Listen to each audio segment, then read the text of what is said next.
Magandang araw po. Ngayon po ay manunukit po kami ng papaya. Anong susukitin natin dito? Papaya. Papaya. Amin pong lulutuin na scabeche po.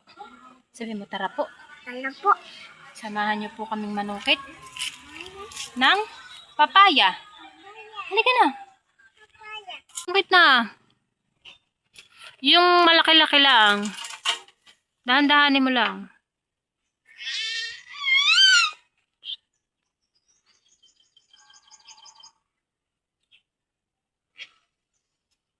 Yung pinakamalaki.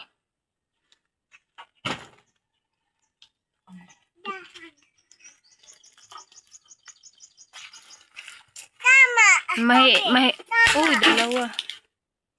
Uy. Ilan na yan? Dalawa.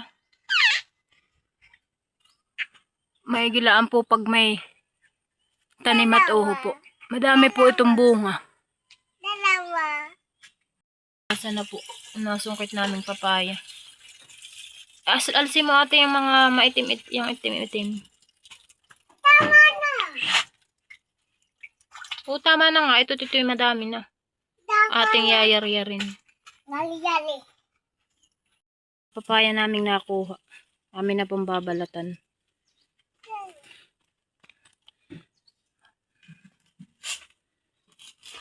Papaya na baltan ko na po.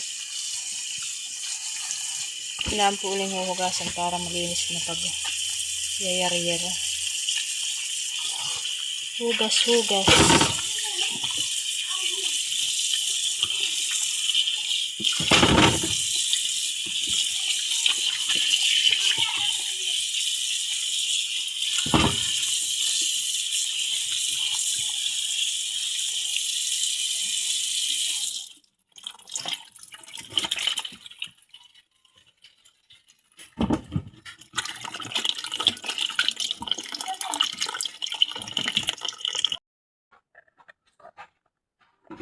Yayar-yar na po tayo.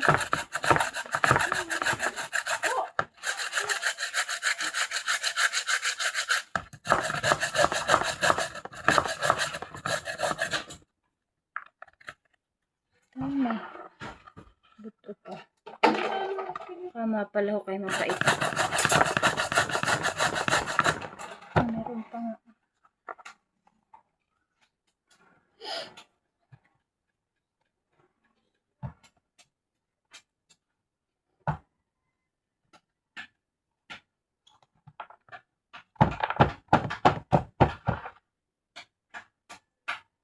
May buto pa pala.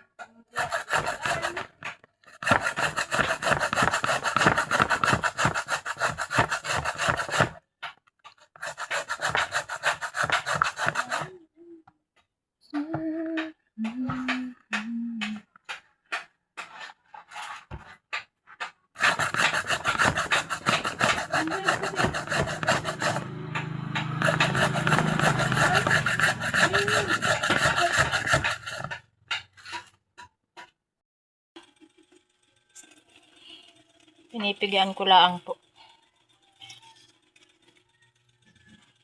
Ito po'y 3 pirasong papaya.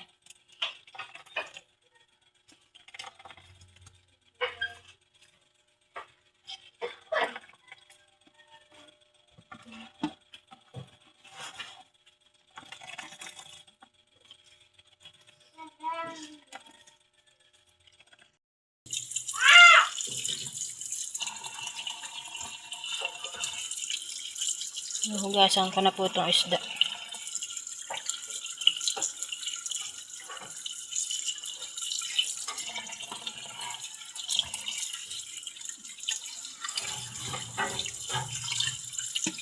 Kasama pa palang hasang.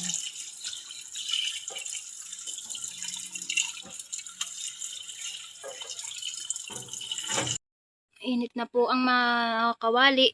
Magpiprito po tayo ng isda.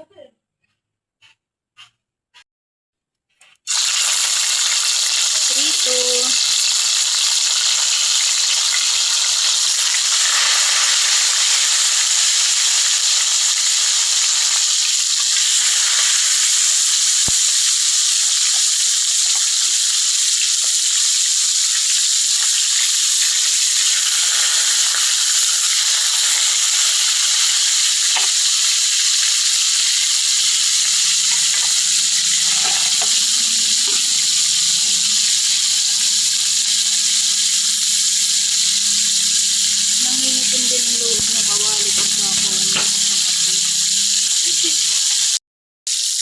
babalik ka rin na po natin itong prito.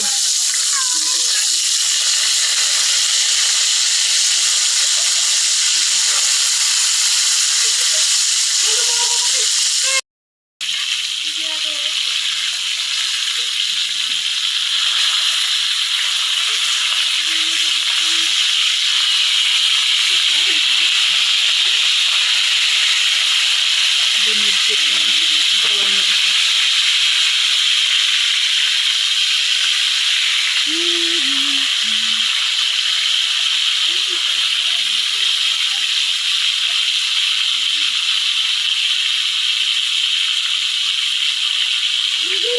Ganda po ng init. Maghapon lang po yung tuyo na.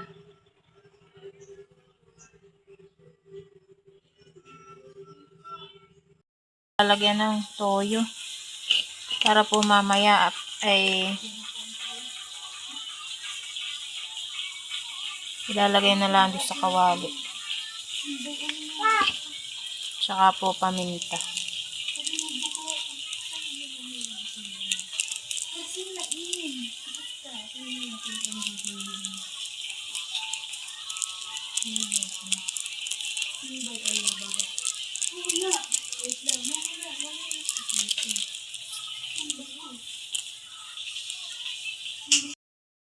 Igigisa ko na po ang rekado.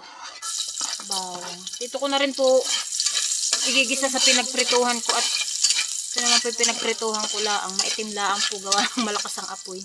Sibuyas.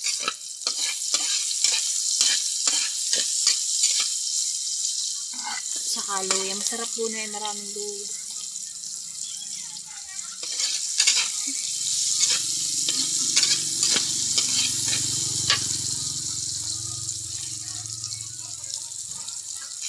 Maitim na yung ating kawali. Okay laang ito naman eh.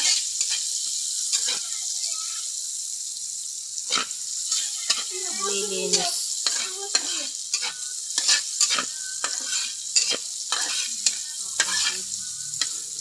Bango.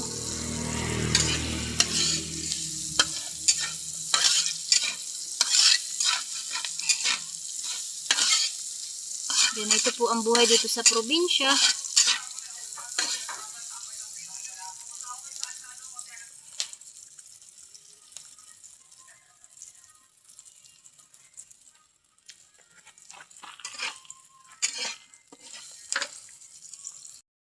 Isusunod ko na po itong isda para lumasa.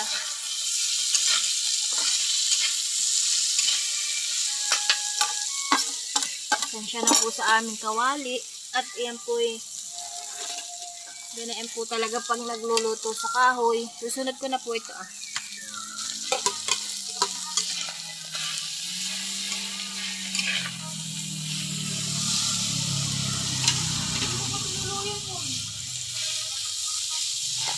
Kaunting kuha na lang po ito at lalagyan ko ng kaunting tubig. Luto na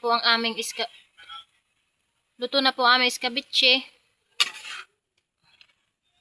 Ito po ang aming ulam ngayong hapunan.